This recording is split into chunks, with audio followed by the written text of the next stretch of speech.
calculating forecasts using exponential smoothing, we will also be calculating the mean squared error for the forecasts. We will be calculating exponentially smooth forecasts for these sales values collected over a 7-week period. The actual sales will be represented by AT. Note that some authors use YT to represent actual values. Forecast values, on the other hand, are generally represented by FT. The exponential smoothing method uses the formula FT plus 1 equals FT plus alpha times AT minus FT, where alpha is a value between 0 and 1, referred to as the smoothing constant. This means that our forecast for the current period is obtained by adding the forecast in the last period to a fraction of the error from the last period. To make calculations easier, this formula can be rewritten as FT plus 1 equals alpha AT plus 1 minus alpha FT. That is, the new forecast equals alpha times the last actual value plus 1 minus alpha times the last forecast value. We will be using this second formula for our calculations. Note that both formulas will give the same result. It is just a little easier to use the second one. So our first objective is to calculate exponential smoothing forecasts using alpha equals 0.2. Since alpha equals 0.2, then 1 minus alpha will be 1 minus 0.2, which equals 0.8. Then the formula becomes 0.2 times the actual values plus 0.8 times the forecast values. Since the forecast required both actual and forecast value from the last period, we are sometimes given a forecast value for the first period. If no forecast value for the first period is given, then we assume F1 equals A1. That is, the first forecast value is assumed to be the first actual value. So F1 equals 39. We then calculate F2 as 0.2 times 39 plus 0.8 times 39, which again will always give the same value, 39. As a result, we just usually assume that F2 equals A1 and not bother calculating it at all. That is, if F1 is not given, we simply start by copying whatever value we have in A1 into F2. This means that our first real use of the formula begins with F3. So F3 is going to be 0.2 times 44 plus 0.8 times 39, which gives 40. Consequently, F4 will be 0.2 times 40 plus 0.8 times 40, which gives 40. For F5, we have 0.2 times 45 plus 0.8 times 40, which gives 41. For F6, 0.2 times 38 plus 0.8 times 41, which gives 40.4. F7 equals 0.2 times 43 plus 0.8 times 40.4, and that gives 40.92. We can also forecast week 8 as 0.2 times 39 plus 0.8 times 40.92, which gives 40.54. Next, we compute the mean squared error. To obtain the mean squared error MSE, we first obtain the forecast errors, square them, and then find the mean or average of the squared errors. When computing errors for exponential smoothing forecasts, we do not calculate an error for period 1 unless otherwise stated. So the forecast error for week 2 is 44 minus 39, which is 5. For week 3, it is 40 minus 40, which gives 0. For week 4, it is 45 minus 40, which gives 5. For week 5, it is 38 minus 41, which gives negative 3. For week 6, it is 2.6. And for week 7, it is negative 1.92. Next, we square the errors. Starting with week 2, 5 squared is 25, 0 squared is 0, 5 squared is 25, negative 3 squared is 9, 2.6 squared is 6.76, and negative 1.92 squared is 3.69. Since we only have 6 periods with errors, we add up these errors and divide by 6 to obtain a mean squared error of 11.58. And that's how to calculate forecasts and MSE with exponential smoothing. Please leave a question or comment below, and thanks for watching. Welcome to the third part of the video, measurement of error in forecasting. In parts 1 and 2, we have seen terms like forecast error,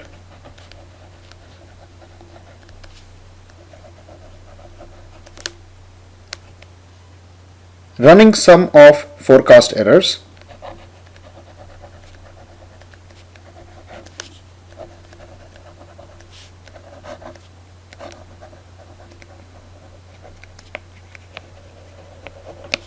also known as RSFE,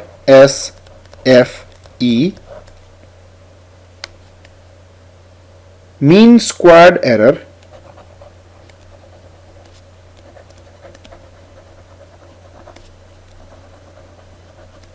also known as MSE, standard deviation,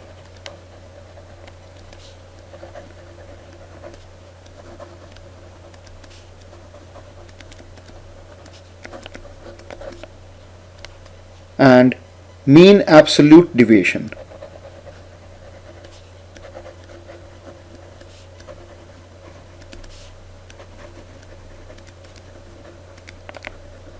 Also known as MAD.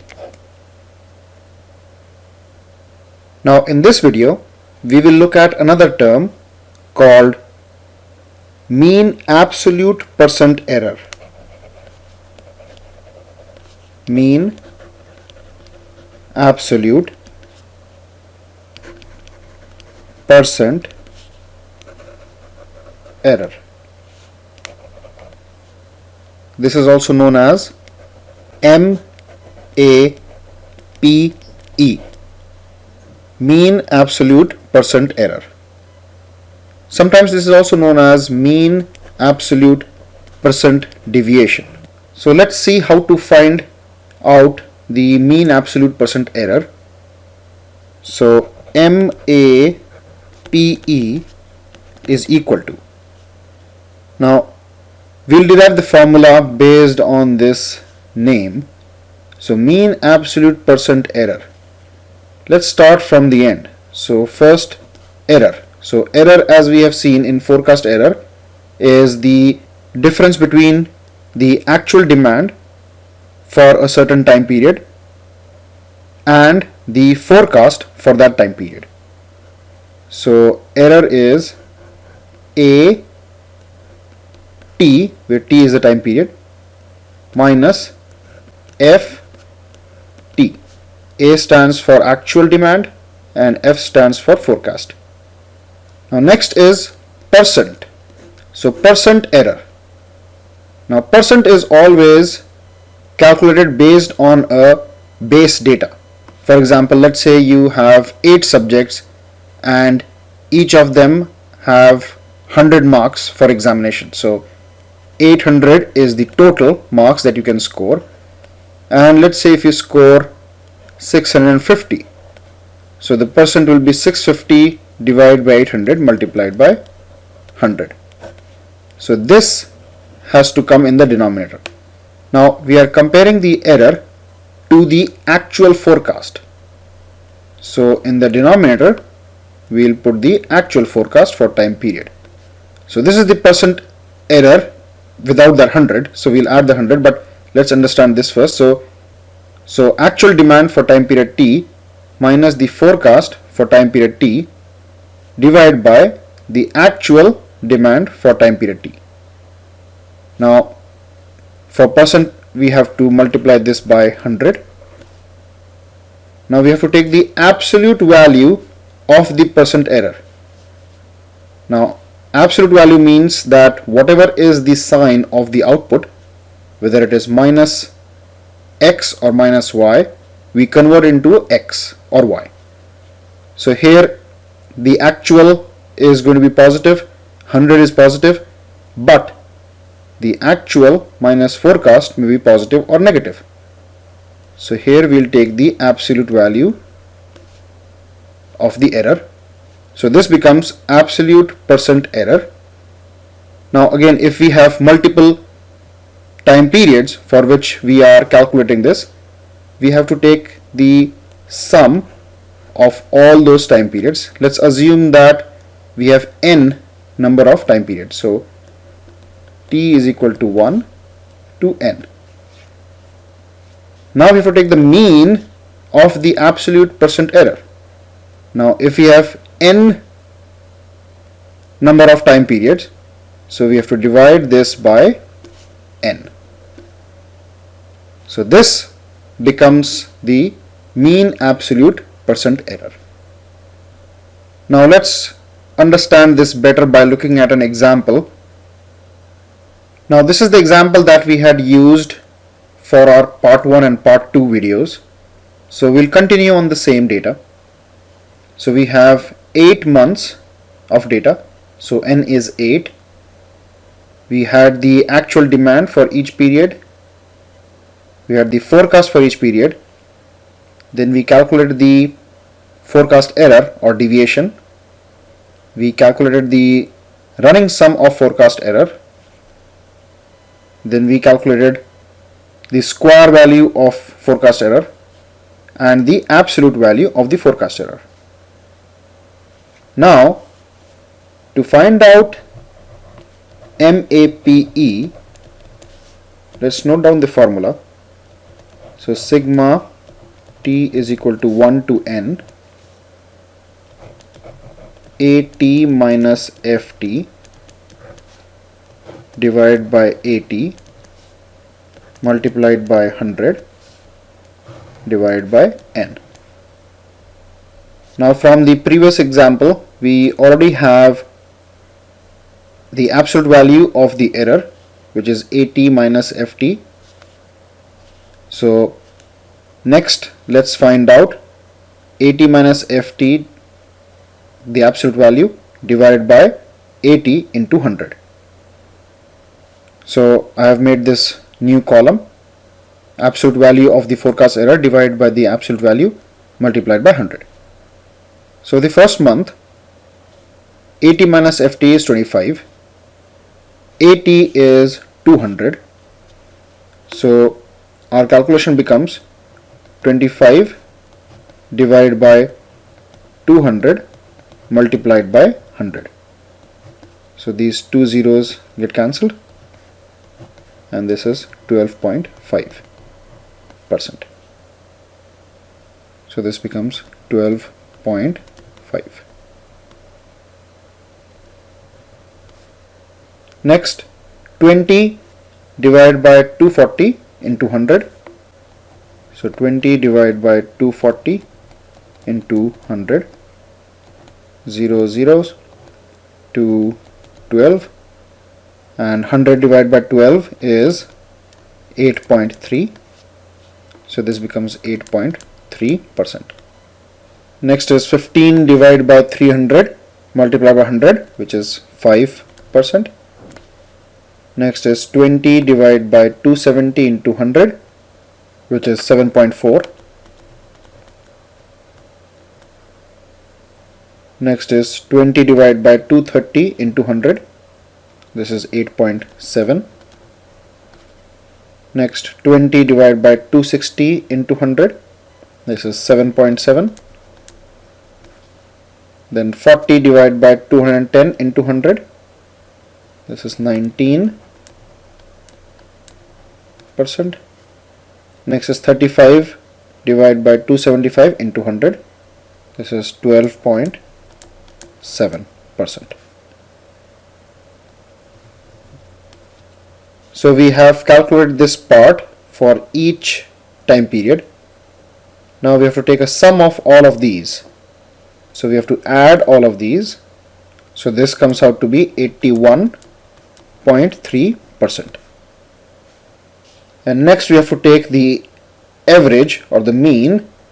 So 81.3 divided by 8, because n is 8. So 81.3 divided by 8. So this is 10.16. And this is of course in percent. So what this indicates is that on average the forecast error was about 10% of the actual demand. And we'll also be computing error measures. The error measures we'll be calculating are the mean absolute deviation, the mean squared error, and the mean absolute percent error. We'll be using this historical sales data here, collected over a period of 7 weeks. We will be calculating 3-week moving averages and also compute a moving average forecast for week 8. We start by calculating the moving average for the 4th week. That is, we average the sales values for the first 3 weeks to produce a moving average forecast for week 4.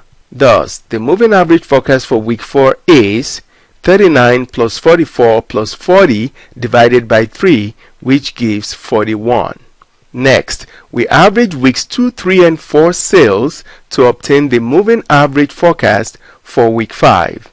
That is 44 plus 40 plus 45 divided by 3, which gives 43. For week 6, the moving average is from weeks 3, 4, and 5.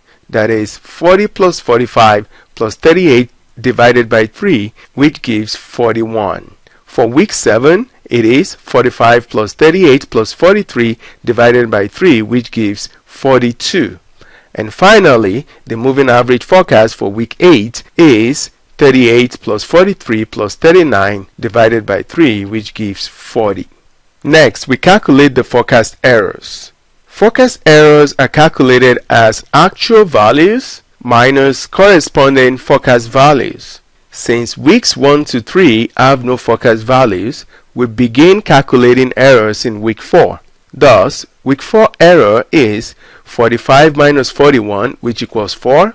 Week 5 error is 38 minus 43, which equals negative 5. For week 6, it is 43 minus 41, which equals 2. And for week 7, it is 39 minus 42, which equals negative 3. Next, we calculate the mean absolute deviation or error.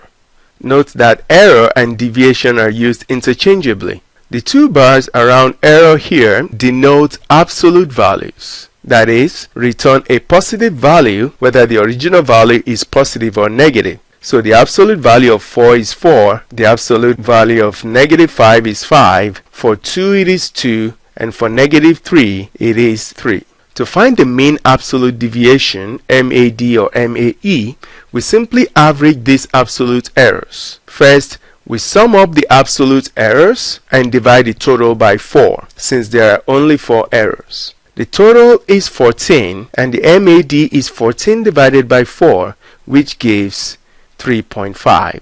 Next, we calculate the mean squared error. In this case, we first square the errors and then average them. Since the square of negative values is always positive, we can simply square the absolute errors. Hence, 4 squared is 16, 5 squared is 25, 2 squared is 4, and 3 squared is 9. The total of these squared errors is 54, and the mean squared error is 54 divided by 4, which gives 13.5. Finally, let us calculate the mean absolute percent error. The absolute percent error is a measure of the error as a percentage of actual values.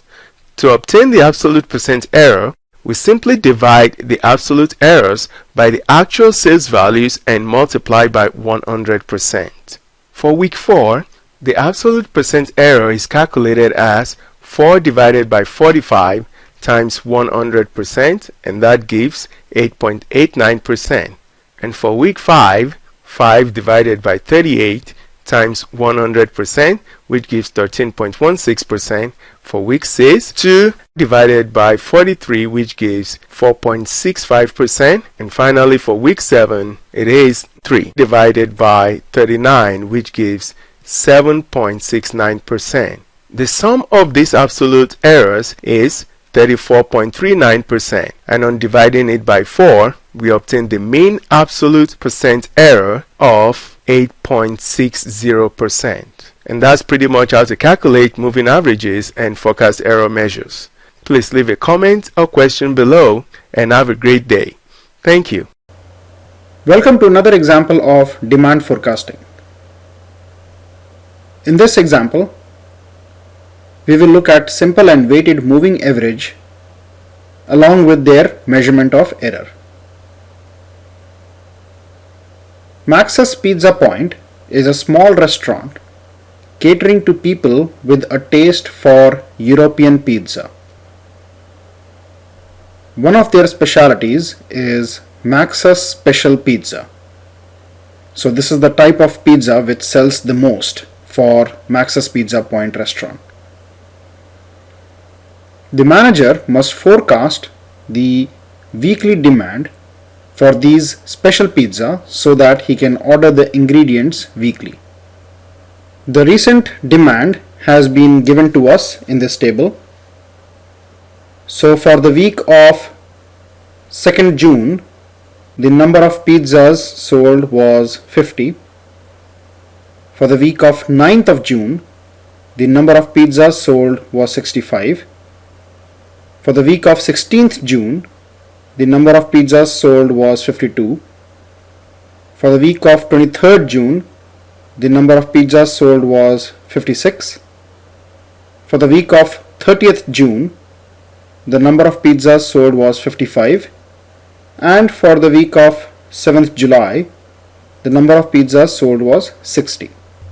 Now we are being asked to find out the forecast for pizzas for June 23rd to July 14th by using the simple average method with n is equal to 3.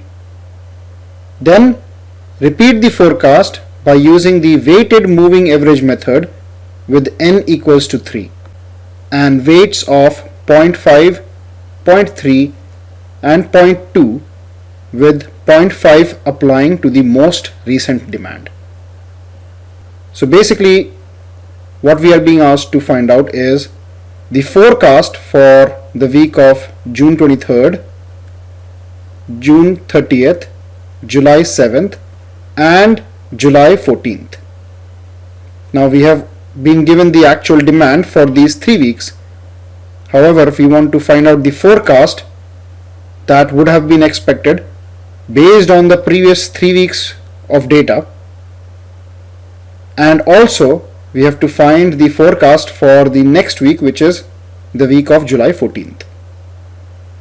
Now we have to do this using the simple average method and the weighted moving average method. For the simple average method, we have to consider n is equal to 3, and for weighted moving average method we have to also consider the value of n as 3 and the weights of 0.5, 0.3 and 0.2, with 0.5 applying to the most recent demand. So 0.5 is the weight for the most recent demand, the value of 0.3 will be used for the next recent demand and 0.2 will be for the next recent demand. Also we are being asked to find out the MAD for each method.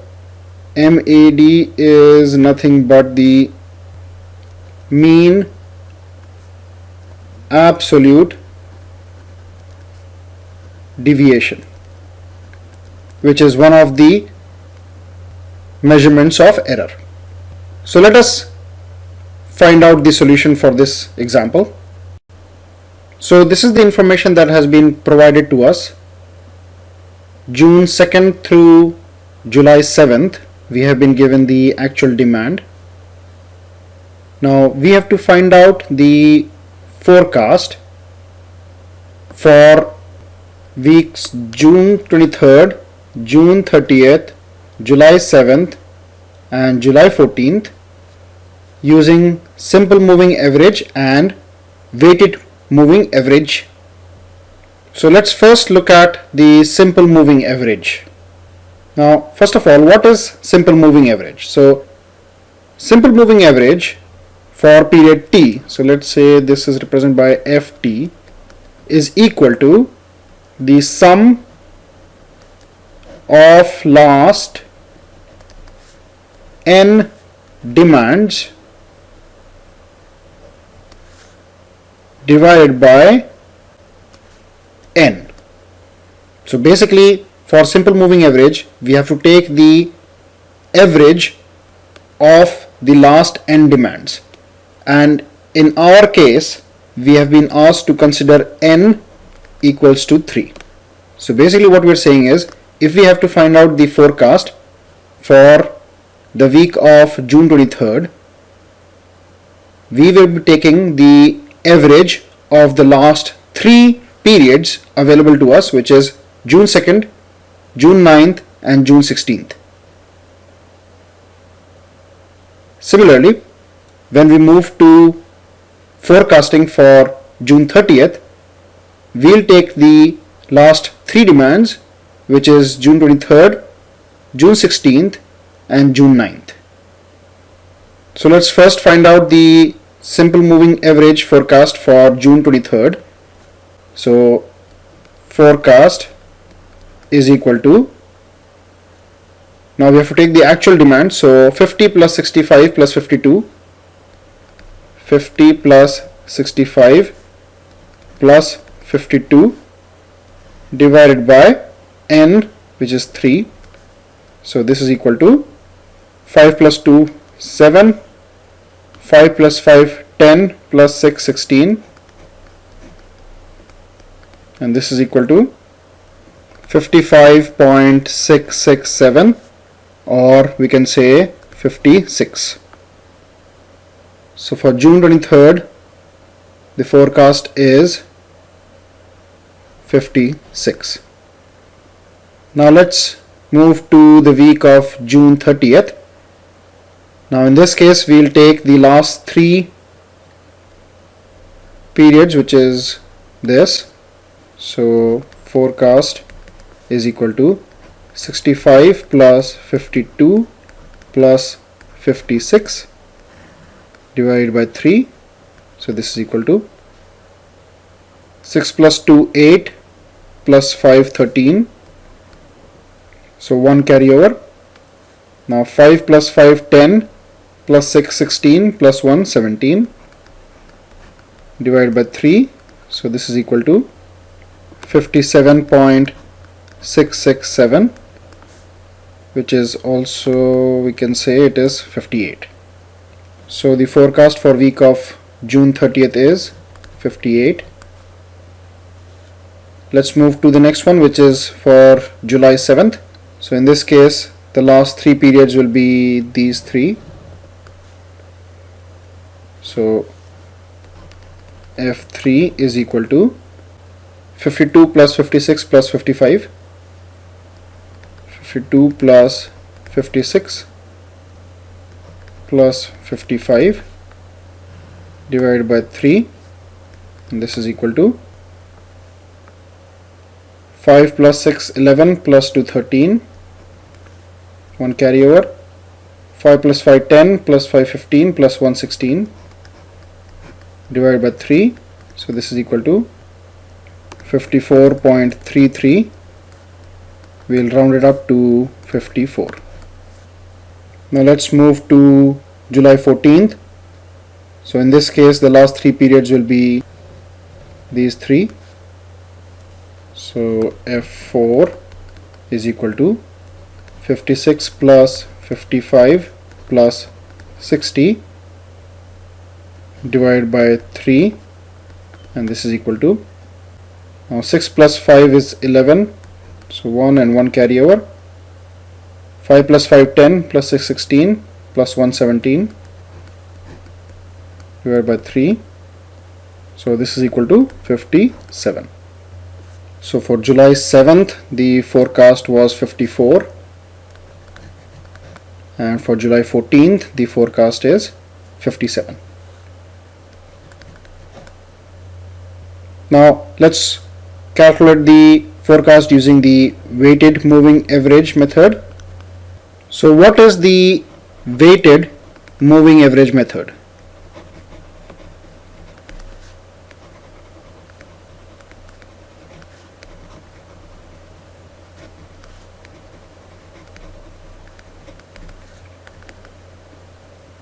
So as per weighted moving average method, the forecast for period T is equal to the weight of period T minus 1 multiplied by the actual demand for period T minus 1 plus the weight for period T minus 2 multiplied by the actual demand for period T minus 2, so on till the weight of period T minus n multiplied by the actual demand of T minus n.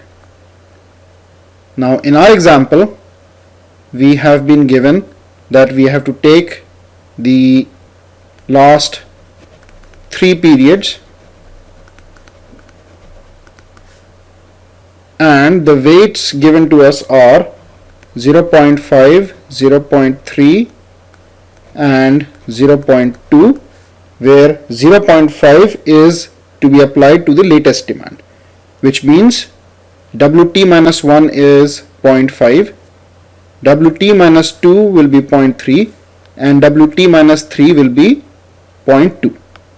So again we have to find the forecast for June 23rd, or rather the week of June 23rd, week of June 30th, week of July 7th and week of July 14th. So let's first start with the week of June 23rd. So F1 is equal to, now for the week of June 23rd, the last 3 periods are these 3. The latest one being June 16th, for which the actual demand is 52. So At minus 1 is 52, At minus 2 is 65 and At minus 3 is 50. So Wt minus 1 is 0.5, so 0.5 multiplied by At minus 1, which is 52, plus Wt minus 2, which is 0.3, multiplied by At minus 2, which is 65, plus Wt minus 3 is 0.2, multiplied by the actual for T minus 3, which is 50. So let's find this out. So 0.5 multiplied by 52 plus 0.3 multiplied by 65 plus 0.2 multiplied by 50. So this is equal to 55.5. So 55.5 is the weighted moving average for the week of June 23rd. Let's round this number up, so this becomes 56. So this is 56. Next, let's move to June 30th. The last 3 periods is this. So F2 is equal to 0.5 multiplied by 56 plus 0.3 multiplied by 52 plus 0.2 multiplied by 65. So this is equal to 0.5 multiplied by 56 plus 0.3 multiplied by 52 plus 0.2 multiplied by 65. 56.6. 56.6, which can also be rounded up to 57. So for the week of June 30th, the forecast is 57. Next we have the week of July 7th. The last 3 periods are these. So F3 is equal to 0.5 multiplied by 55 plus 0.3 multiplied by 56 plus 0.2 multiplied by 52.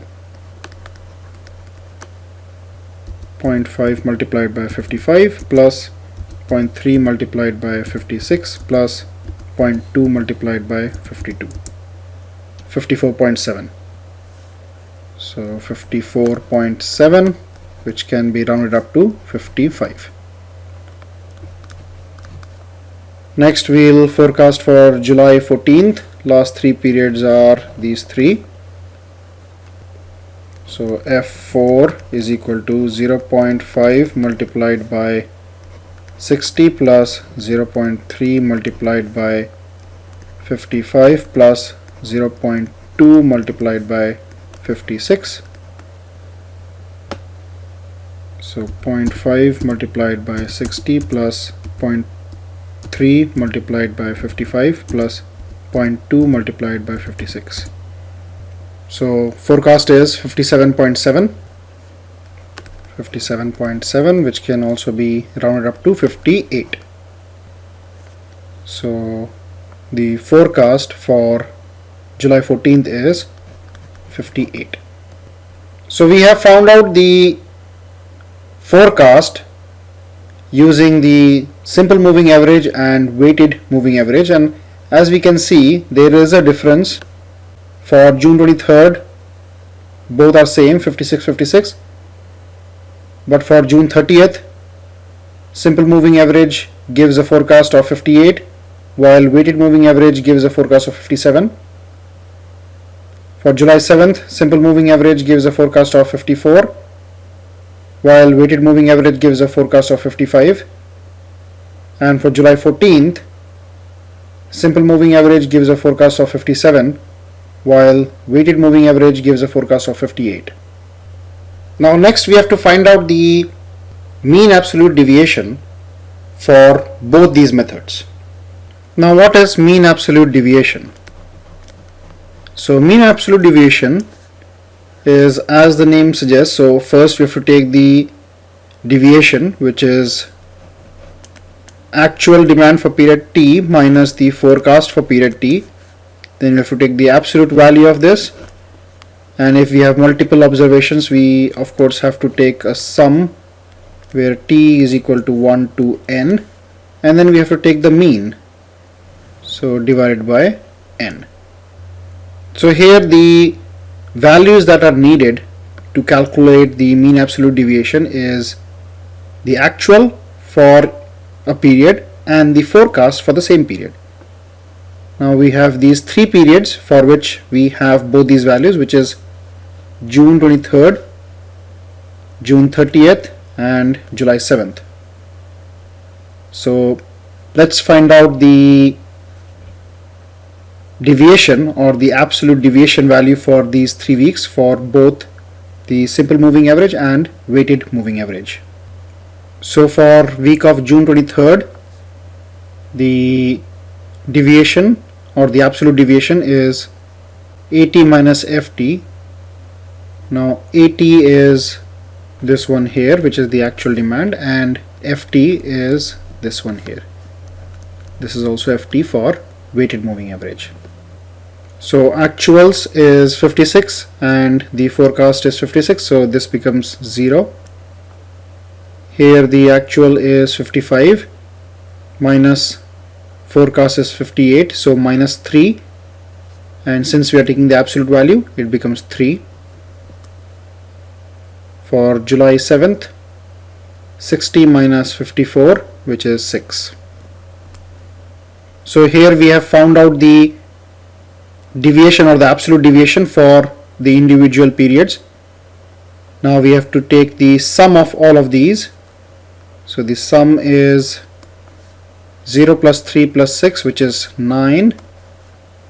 So the numerator is done, and since we took 3 values, n is 3, so the mean absolute deviation for the simple moving average is equal to 9 divided by 3, which is equal to 3.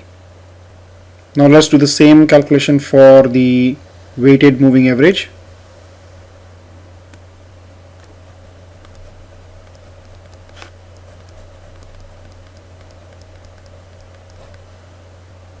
So for the week of June 23rd, the actual is 56 and the forecast is 56, so the difference is 0.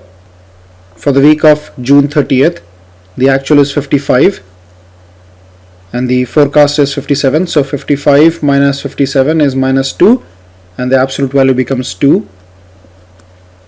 For the week of July 7th, actual is 60, forecast is 55. 60 minus 55 is 5.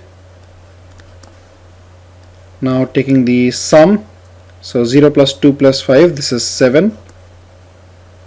So mean absolute deviation in case of weighted moving average will be equal to 7 divided by 3, which is equal to 2.3. So what this indicates is that for this limited set of data, the weighted moving average forecast gives us less deviation than the simple moving average. However, this is very less amount of data. We need more data to be able to give better conclusions.